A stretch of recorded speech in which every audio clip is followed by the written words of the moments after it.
Hey guys, and welcome back to another Access 72 video, and in today's video I'm back with another interview, and I'm here with Nathan Cummiskey. Nathan, how are we? Very well, mate. Thank you for having me on. It is a pleasure to have you on, mate. Thank you very much. And so, am I right in saying you're a 25-year-old welterweight who's 5-1? Absolutely right. Yeah, that's me. Great, okay. So if you're on the around here and you haven't subscribed, please do so. Like the video if you do need like the video, and let's get straight into it. So, I'm going to start off with the question which you always like to start off with, and that is, why did you start boxing? Good question. Probably very similar to a lot of people who get into the sport. I was a naughty boy, so I was just, yeah, I was misbehaving at the time. I was misbehaving from being young, but when I got to about 14, 15, it was getting more serious. And my dad had always mentioned boxing to me, and my dad boxed a bit when he was a kid. Always had a punch bag up in the garage. And I always felt like I knew how to look after myself, but I didn't. And he took me down the gym when I was 15, and I just sort of fell in love with it. You know, absolutely loved it. So that's how I got to the gym. My dad took me when I was a little so and so as a kid. No, that's good parenting, smart parenting. And so, do you remember what happened in your first amateur fight? I do, yeah. I won by stoppage, but it was just a windmill contest. I'd only been in the gym maybe 2 or 3 months, and you know, I was dedicated. Like when I went in, I was turning up to all the sessions. So they said they got me medical, got me ready to box, matched me against the lad, and then we were both about the same. Yeah, it was well matched, and it was just a slugfest. We were both blowing out our backsides by the first round, and then I was that tired that the referee stopped it in the third round, but I didn't realise it had been stopped. I thought it was just the end of the fight. Right. And then I didn't know if I'd won. And then he was like, "Oh, winner by stoppage." So yeah, that was my first fight. That's a great memory. And so, what was your biggest achievement from the amateurs? Biggest achievement from the amateurs was winning the the British University Championships in 2017. Yeah, I'd say that was my biggest achievement. That was under 20, so I never had more than 20 fights. I had 19 fights as an amateur, so I was boxing in the 10 to 20s. So like, the novice category B, I think it's called. So I won those. So that was the biggest achievement from my amateurs. Yeah. That's great. And so, I mean, you didn't have a crazy amount of amateur fights, and so why did you turn professional when you did? It's a funny story, really. It was COVID. Wouldn't have happened if it wasn't for COVID. So I boxed whilst I was at university up until I was 19 when I graduated, and then I moved to London and started working in sales. Got a job down there for 6 months. And I was boxing at the Repton gym, but I was too heavy to box. You know what I mean? I wasn't getting the weight off. I was living half a career in sales, typical life, and then I was trying to also keep myself in the gym. I missed boxing, and I went and boxed at the Repton, but pretty much I lost my job in COVID, so I moved back to Newcastle. And at that point, I was at a loose end. It was like starting from scratch because I'd just set up in London. You know what I mean? That was my first kind of look to make a career after university. And I was at a loose end, and I went to the gym just to do some training, just to tick over whilst whilst everyone was locked down. I went and decided to turn professional with Matty Jobs, and he offered me. He always said when I came home to Newcastle. Sorry, a bit of context. I was at university in Manchester. So whenever I came back to Newcastle, I went and did a bit of training at Matty's gym, and he always said, "If you ever fancy turning pro, son, you've got the style to do it. I'd love to take you." And I thought, I hummed and hard at the time, and I never committed to it. But when I came home in lockdown, I went to see Matty, and it just sort of clicked. I was like, "Look, I've came home. I definitely don't want to go back to working in an office job. I knew that much. I was waiting on going in the Marines as an officer. That's what I wanted to do." And that sort of fell through. It was going to be another year until I could get the officer intake for the Marines. So I thought, you know what it is? I need to do something now. I'm sick of waiting around. So I turned pro. So that's how it happened. Definitely, that's a great story. And so, well, I mean, things are going very well for you so far. Of course, got the 5 victories. And so, out of these 5 professional victories, which one would you say you've performed your best in? Out of me 5, which one I performed best? I mean, I've had a couple of first round knockouts, which were good performances. I I had a pretty devastating knockout in my second fight. I put the lad to sleep. So that's probably the best performance. I mean, fan friendly wise. But I think in terms of my actual boxing, I think the last fight I had, 6-rounder against a little southpaw. I adapted on the night. I had no southpaw sparring for that fight because we got him. I got matched with him maybe like 10 days before I boxed him. All the lads I was sparring were like big, tall. I'm short for my weight anyway, but so most of the lads I'm sparring are usually bigger than me. All the sparring partners were the complete opposite. You know, he was a short southpaw and I was sparring big orthodox kids. So I adapted on the night and I felt like I boxed really well. I didn't get hit with much and I won every round. So that was probably my best performance. Yeah, that was probably my best performance, my last fight. Definitely, that's great. And so, I mean, obviously you have suffered a singular defeat, but you managed to bounce back from then. And so, how tough was it to bounce back from then? I mean, it wasn't hard to bounce back because there's no greater motivation than getting beaten. You know, in my book, you know, there was nothing became more clear after I lost that fight how bad I really want to do this and how much I hate losing. I've always hated losing. You know, I cry my eyes out when I lose. As an amateur, every time I lost, I cried my eyes out. You know, I had a few tears when I got beat as a pro. I'm a grown man, but I'm not too proud to say it. I've got a lot of pride. And, I'll not go into details, but, you know, I lost that fight and I knew I had to make a couple of changes towards my lifestyle, towards my training. And I made those changes and, I've had 2 good wins since then. So, the ball's rolling again. You know what I mean? The train's moving again at a nice pace. It is indeed. And so, I mean, you spoke a bit about motivation there, but your motivation probably has now changed since then. And so, what would you say is your main motivation at the moment?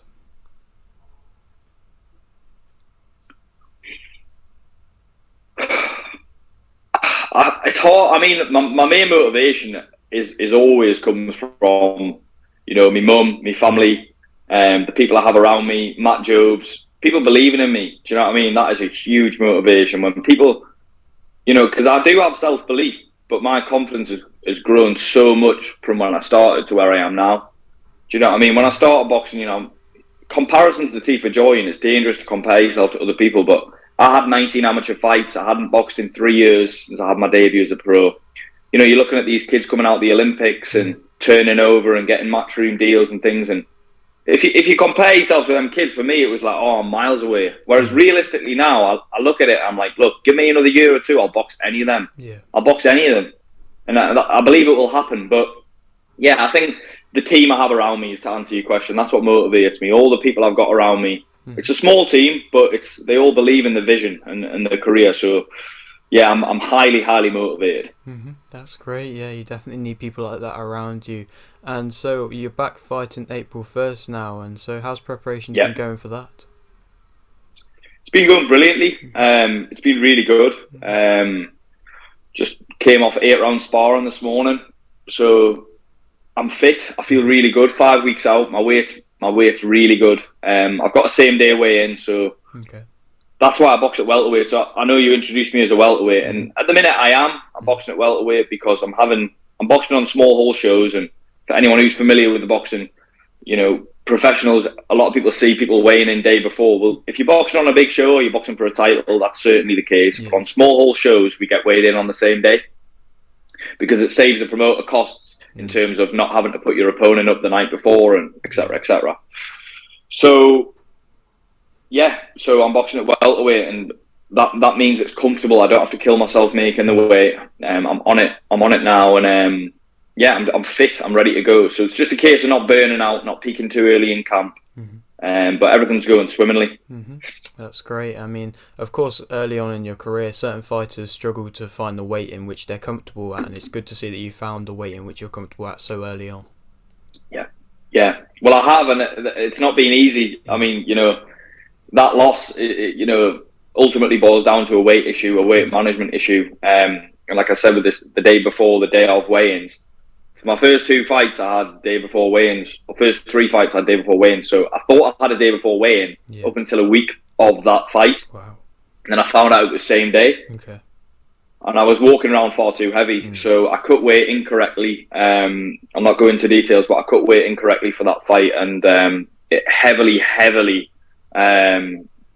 influenced how poor my performance was. You know, I was flat as a pancake in there, and that made me realise, look, firstly, I need to have the information earlier. I need to know exactly whether it's a same day weigh-in or if it's a day before.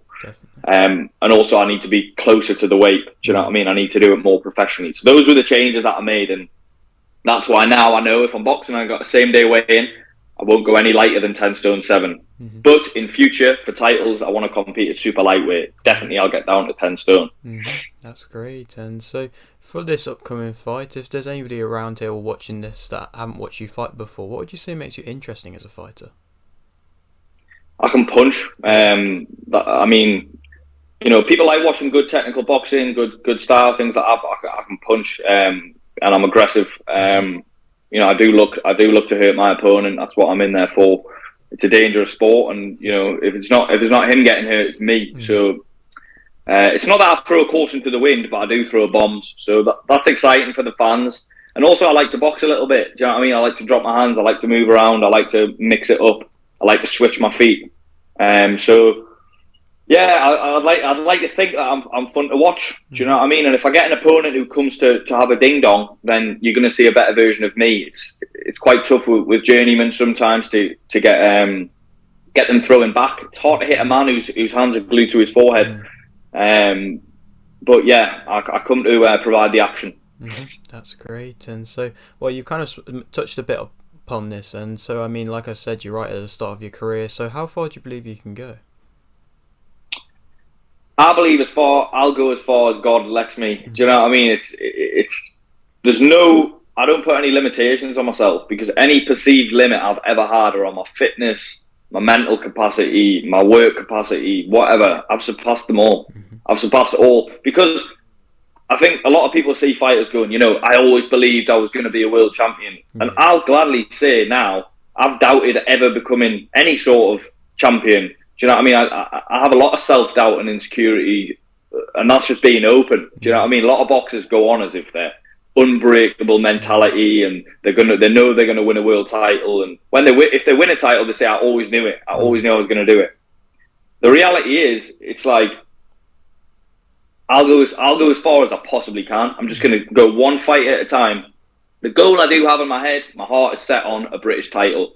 That's what I want to do, because I believe if you can win a British title, I think you're at world level.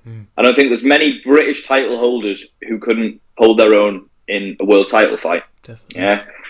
So for me, that's the goal. British title. You know, it'll be Northern area first. I'd like to go the traditional route. Northern area, English, British, and then the world's your oyster. So that's why I say I'll go as far as God lets me. But you can get injured, you know what I mean? I could get hit by a car tomorrow and snap my leg. So I'm not fixated on the future. I'm just fixated one day at a time, being as best boxer I can be. That's a great mentality, and I respect your openness about your emotions as well. A lot of fighters don't always, like you said, speak about their kind of emotions and stuff, and I respect you for doing that. Thank you, mate. Yeah, it's something I think we're missing from the game a little bit. It's, you know, don't get me wrong, boxing it is a tough man's sport, but it's also a smart man's sport. Do you know what I mean? And I think sometimes it gets the wrong sort of press. You know, and a lot of us in boxing are very sensitive men. You know what I mean? The reason they got into boxing like me, probably because they're insecure kid. Do you know what I mean? It might have been violent, but that usually stems from insecurity, not from being sure of yourself that you can look after yourself. So yeah, confidence builds over time, and mine is certainly building. So yeah, it's good. Definitely, that's great to hear. And so I'll leave with this final question, which I always like to ask. You've got a little bit of a platform here. Would you like to shout anything out? I'd just like to shout out my sponsors and my gym and my teammates. So my sponsors are the LGA Foundation. They do loads for people in the Northeast, and they've looked after me from day one. Boiler House Gentleman, my friend's business, he supported me from day one as well. Jigsaw Recovery Project, Terry and the team there also support me on my journey.